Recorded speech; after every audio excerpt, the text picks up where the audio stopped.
ଗାଁ ପୋଖରୀରେ ଆଜି ଜାଲ ପଡ଼ିଛି, ଜାପାନୀ ମାଛ ତ ଧରା ଯାଇଛି। ବଉଳଲ ତିନି ଚାରିଟା ଲୁଙ୍ଗିରେ ଲୁଚେଇ ନେଇ ଆଣିଛି। ମନେ ମନେ ମୁଁ ଭାରି ହସୁଛି। ବଉଳଲ ଏକା ଖାଇବି ବୋଲି ଭାବୁଛି।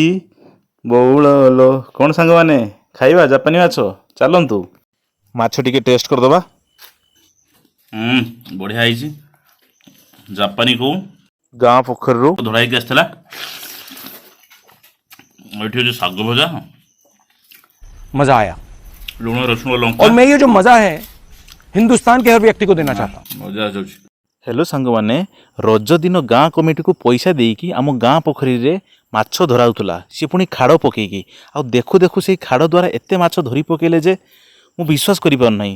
ଗୋଟେ ବାଲ୍ଟି ତ ଜାପାନୀ କୋଉ ଧରିଥିଲେ, ଆଉ ଅନ୍ୟ ମାଛ ସବୁ ଅଧିକିଲେ ଲେଖା ହେବେ, ସବୁ ଭାକୁଡ଼ ରୋହି ଏମିତି ସବୁ ପଡ଼ିଥିଲା। ଆଉ ତା ସାଙ୍ଗରେ କଙ୍କଡ଼ା ମଧ୍ୟ ଧରି ପକେଇଥିଲେ। ଆଉ ମୁଁ ଆଶ୍ଚର୍ଯ୍ୟ ହେଇକି ପଚାରିଲି, ଭାଇ ଖାଡ଼ରେ ଏତେ ମାଛ ଧରି ପକେଇଲ? ସେମାନେ କହିଲେ ଏତିକି ତ କମ୍ ମାଛ ଧରିଛେ, ଅନ୍ୟ ଦିନ ତ ଆମେ 4-5 ବାଲ୍ଟି ମାଛ ଧରି ପକାଏ। ଆଉ ଦ୍ୱିପହରେ ଯେହେତୁ ମଟନ୍ ହେଇଥିଲା, ମୁଁ ଆଉ ବେଶୀ ମାଛ ନ ଆଣିକି 4ଟା ଜାପାନୀ କୋଉ ଦେଇକି ଆସିଲି ପଖାଳ ଖାଇବା ପାଇଁ। ବୋଉ ସେ ମାଛ ଗୁଡ଼ିକରେ ପାଉଁଶ ଲଗେଇ କାତି ଛଡ଼େଇ ଭଲ ଭାବରେ ସଫା କରିବାକୁ ଲାଗିଲେ। ଆଜିକାଲି ବଜାରମାନଙ୍କର ତ ଦୋକାନରୁ ହିଁ ମାଛ କଟିଂ କରିକି ଦିଆଯାଉଛି, କିନ୍ତୁ ଆଜିକାଲି ବି ଗାଁମାନଙ୍କରେ ପାଉଁଶ ଲଗେଇ ମାଛ ସଫା କରାଯାଉଛି। ଆଉ ଏଇ ଜିନିଷଟା କିଛି ପୁରୁଣା ହେଇନାହିଁ, ଏବେ ବି ନୂଆ ଅଛି। ଆଉ ପାଉଁଶ ଲଗେଇ ମାଛ ସଫା କଲେ ମାଛ ଭଲ ପରିଷ୍କାର ହେଇଥାଏ ମଧ୍ୟ। ବୋଉ ମାଛ କେଳେଇ ସାରିକି ତାକୁ ବାଥରୁମ୍ ପାଖକୁ ନେଇକି ଗଲେ, ସେଠି ଭଲ ଭାବରେ ପାଣିରେ ଧୁଆଧୁଇ କରିକି ପରିଷ୍କାର କରିକି ତାକୁ ନେଇକି ଆସିଲେ। ମାଛ ଦେଖିପାରୁଥିବେ କେମିତି ପରିଷ୍କାର ଦେଖାଯାଉଛି। ବର୍ତ୍ତମାନ ରୋଷେଇ କାର୍ଯ୍ୟକ୍ରମ ଆରମ୍ଭ ହେବ।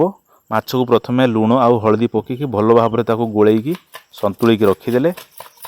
ଏପଟେ ଚୁଲାରେ କଡ଼େଇ ବସିଲା, ତେଲ ପଡ଼ିଲା, ତେଲ ଗରମ ହେଲା। ଆଉ ଧୀରେ ଧୀରେ ଗୋଟେ ଗୋଟେ କରିକି ମାଛ କଡ଼େଇରେ ଛଡ଼ାଗଲା। ଦେଖନ୍ତୁ ମାଛ ଏବେ ଫ୍ରାଏ ହେଉଛି। ତେଲରେ ଟିକେ ତାକୁ ଭାଜିଦେବା ପ୍ରଥମେ ଭଲ ଭାବରେ। ବୋଉ ମାଛକୁ ଧୀର ଆଞ୍ଚରେ ଭଲ ଭାବରେ ଭାଜି ମାଛର ରଙ୍ଗ ଲାଲ ପଡ଼ି ସାରିଲା ପରେ କଡ଼େଇରୁ ବାହାର କରି ଆଣିଲେ।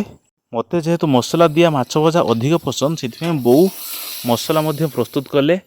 କିଛି ସମୟ ପରେ ମସଲାରେ ମାଛକୁ ପକାଇ ଭାଜିଦେଲେ। ମୋର ମସଲା ଦିଆ ମାଛ ଭଜା ପ୍ରସ୍ତୁତ ହୋଇଗଲା।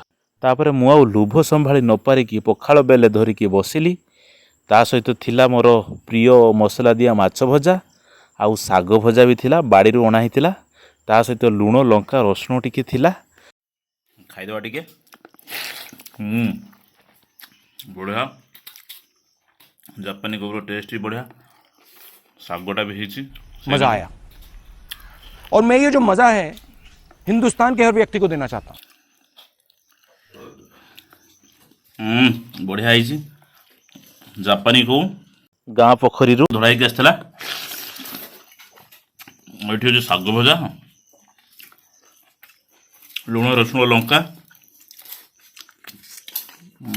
ମଜା ଆସୁଛି। ହଉ ସାଙ୍ଗମାନେ, ପଖାଳ ବେଲେ ତ ଖାଇଲି। ଏବେ ଖଟ ଗୋଟେ ପକେଇ ଆମ ବାଡ଼ି ଆମ୍ବ ଗଛ ଛାଇରେ ଶୋଇବି। ଆମ ଗାଁ ପୋଖରୀର ମାଛ ଖାଲି ଆଜି ନୁହେଁ, ସବୁବେଳେ ସିଏ ଗୋଟେ ଅଲଗା ସ୍ୱାଦ ଦେଇଥାଏ। ସିଏ ପୁଣି ଜାପାନୀ କୋଉ। ବଜାରରେ ଏ ମାଛ ପାଇବ ନା ଏ ସ୍ୱାଦ ମିଳିବ? ଆପଣଙ୍କ ଗାଁରେ ଯଦି ପୋଖରୀ ଅଛି, ଆଉ ସେଇ ପୋଖରୀର ମାଛ ଯଦି ଆପଣଙ୍କୁ ବି ଭଲ ଲାଗେ, ତେବେ କମେଣ୍ଟରେ ନିଶ୍ଚିତ ଜଣାଇବେ। ଆଉ ଭିଡ଼ିଓଟି ଭଲ ଲାଗିଥିଲେ ଲାଇକ୍ ସେୟାର ସବସ୍କ୍ରାଇବ୍ କରିଦେବେ। ରହିଲି, ଧନ୍ୟବାଦ।